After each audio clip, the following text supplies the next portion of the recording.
તો શું કીધું એલું? હા બોલો ને બેન. રિપોર્ટ કરાવેલા ગર્ભાશય નળીમાં એક ખોલી હતી ને એક બંધ હતી. અચ્છા, એટલે રિપોર્ટ કઢાવ્યો હા. ત્યારે ગર્ભાશયની નળી બ્લોક છે એવું કીધું. નમસ્કાર દર્શક મિત્રો, આજે આપણે એક એવા દંપતીને મળી રહ્યા છે કે જેમને ત્યાં સંતાન પ્રાપ્તિની સમસ્યા હતી. હવે આમ જોવા જઈએ તો આજે દિન પ્રતિદિન નિસંતાન દંપતીના કિસ્સાઓ વધતા જ જાય છે અને એક ગામ નહીં, બધા જ ગામની અંદર આવા કિસ્સાઓ જોવા મળે છે. તો શું કારણ હોઈ શકે?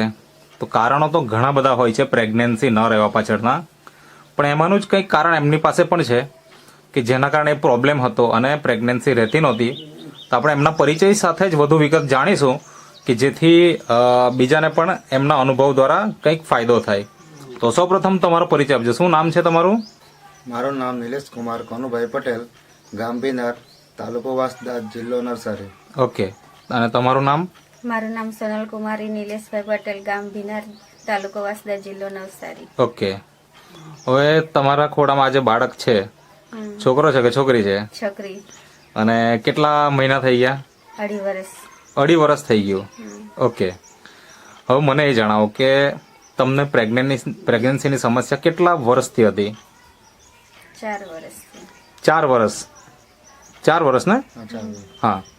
હવે જ્યારે કોઈને આવી સમસ્યા હોય તો શું કરે? આપણે કંઈ ને કંઈ સારવાર કરાવતા હોઈએ, બરાબર ને? તો તમે કોઈ જગ્યાએ સારવાર કરાવેલી ખરી? હા. શું એની થોડી ઘટનાની વાત કરો ને. બોલી શકો તમે. ઉનાઈ હોસ્પિટલમાં હા. ગયેલા હતા, 1 વર્ષ દવા લીધી હતી અચ્છા, પણ રિઝલ્ટ મળ્યું નહીં. એટલે તે શું કીધું એમ? મતલબ ત્યાં તમે ગયા હશે તો ત્યારે તમને કંઈક તો કીધું હશે ને કે આવો પ્રોબ્લેમ છે એમ. તો શું કીધું એલું? હા બોલો ને બેન. રિપોર્ટ કરાવેલા ગર્ભાશય નળીમાં એક ખોલી હતી ને એક બંધ હતી. અચ્છા, એટલે રિપોર્ટ કઢાવ્યો હા. ત્યારે ગર્ભાશયની નળી બ્લોક છે એવું કીધું, બરાબર. ઓકે, તો ત્યાર પછી 1 વર્ષ સુધી તમે સારવાર કરાવી, દવાઓ લીધી, કેટલો ખર્ચો કર્યો હશે અંદાજે? 10,000 ખર્ચો. 10,000 નો ખર્ચો કરી નાખ્યો.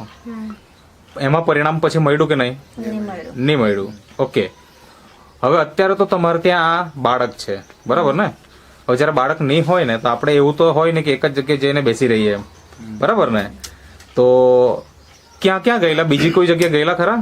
કોઈ દવાખાના, હોસ્પિટલ, બીજી જગ્યાએ નહીં બીજી જગ્યાએ નહીં. કોઈ ભગત હોવાનું કંઈ કરાવેલું ખરું? હા, ભગતનું કરાવેલું. તો શું કહેતા હતા ત્યાં?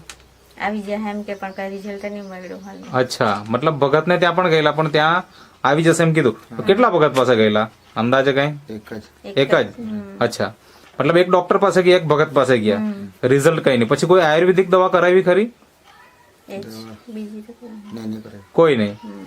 તો અત્યારે જે આપણે ત્યાં આજે બાળક છે, શું નામ છે એમનું? જીયાનસી. જીયાનસી. 2.5 વર્ષ થઈ ગયા, બરાબર ને? અને આજે તમારે ત્યાં મતલબ 2.5 વર્ષથી બાળક છે, તો આજે રિઝલ્ટ આવ્યું એ શેનાથી આવ્યું અને કોને માહિતી મળી, કોના દ્વારા માહિતી મળી, એ થોડીક વાત કરો. એક પ્રસન્ન દોસ્તાને ઓળખો એટલે મેં અચ્છા, ફેસબુક પર જોઈ લેવાનો વિડીયો. ઓકે, એટલે ફેસબુક પર તમે વિડીયો જોયો. કોનો? પ્રસન્ન. પ્રશાંતભાઈ. જે અહીંયા જે બેસેલા છે આ પ્રશાંતભાઈ, હા, પ્રસન્ન. એમના ફેસબુક અકાઉન્ટ ઉપર તમે વિડીયો જોયો. હા, એ વિડીયોમાં શું હતું? એ મૂકેલો હતો તે જોયો વિડીયો. અચ્છા, મતલબ રિઝલ્ટ હતું. રિઝલ્ટ, હા. એટલે જેમ તમારો અત્યારે વિડીયો લઈએ તેવી રીતના વિડીયો તમે જોયો એવું? ઓકે, તો એ જોયા પછી તમને એવું થયું કે આ વાપરવું જોઈએ એમ, બરાબર ને?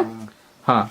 તો જ્યારે તમે મતલબ આ પ્રોડક્ટ વાપરવાની શરૂઆત કરી, મતલબ જે અહીંયા ટેબલ પર રાખેલી છે, હા, આ જ બધી વસ્તુ તમે વાપરી ને? હા, જ બધું વાપર્યું. ઓકે, સવાર સાંજ વાપરતા? 2 ટાઈમ કે 1 ટાઈમ? કેવી રીતના? સવાર સાંજ. સવાર સાંજ. દૂધમાં કે પાણીમાં? એ દૂધમાં ને અમે પાણીમાં. અચ્છા, તમે દૂધમાં લેતા અને તમે પાણીમાં લેતા. ઓકે, અને એ રીતના તમે શરૂઆત કરી. તો કેટલા મહિના તમે ટોટલ વાપર્યું? 8.5. 8.5 જેવા વાપર્યું. 8.5 મહિના regular.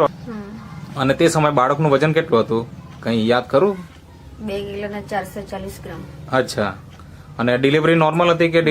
Normal delivery. Normal delivery. તો આજે એ પણ બહુ મોટી વાત કહેવાય, કારણ કે સિઝેરિયન વગર તો ડિલિવરી કરવી જ મુશ્કેલ છે આજે. અને એવા સમયમાં નોર્મલ ડિલિવરી થવી તો આ પણ એક આપણા પ્રોડક્ટનો કમાલ છે કે જેના માધ્યમથી આજે નોર્મલ ડિલિવરી પણ થઈ. અને બાળકનું 2 કિલો ને કેટલા 400 ગ્રામ 440 ગ્રામ 440 ગ્રામ જેટલું વજન હતું, એટલે એ પણ એકદમ તંદુરસ્ત. ને અત્યારે તો તંદુરસ્તી જોઈ જ શકીએ છીએ, 2.5 વર્ષનું થઈ ગયું. તો જન્મ પછી મતલબ 1 વર્ષ સુધી બાળકને કંઈક ને કંઈક નાની મોટી તકલીફ પણ ઘણી વખત આવતી હોય. એવી કઈ તકલીફ કઈ આવી ખરી કે એવી કઈ આવી નહીં. કોઈ બીમારી નહીં, કોઈ તકલીફ નહીં? નહીં. બરાબર છે. તો બાળકની પણ તંદુરસ્તી સારી રહે. અને ઘણી વખત કેવું હોય, બહેનોને ડિલિવરી પછી પ્રોબ્લેમ આવે, યા તો પ્રેગ્નન્સી રહ્યા પછી પ્રોબ્લેમ આવે 9 મહિના દરમિયાન, ચક્કર આવવાના કે આવા જેવા નોર્મલ પ્રોબ્લેમ આવતા હોય. તો એવા કોઈ પ્રોબ્લેમ તમને આવ્યા ખરા? નહીં, કઈ હાનિ આવે. તમને કઈ પ્રોબ્લેમ નહીં આવ્યા? તો જેમ હવે 8 મહિના પ્રોડક્ટ વાપરી પછી તમે કન્ટિન્યુ ચાલુ રાખેલી હતી કે 9 મહિના સુધી કે કેવું? 9 મહિના સુધી કન્ટિન્યુ ચાલુ. અચ્છા.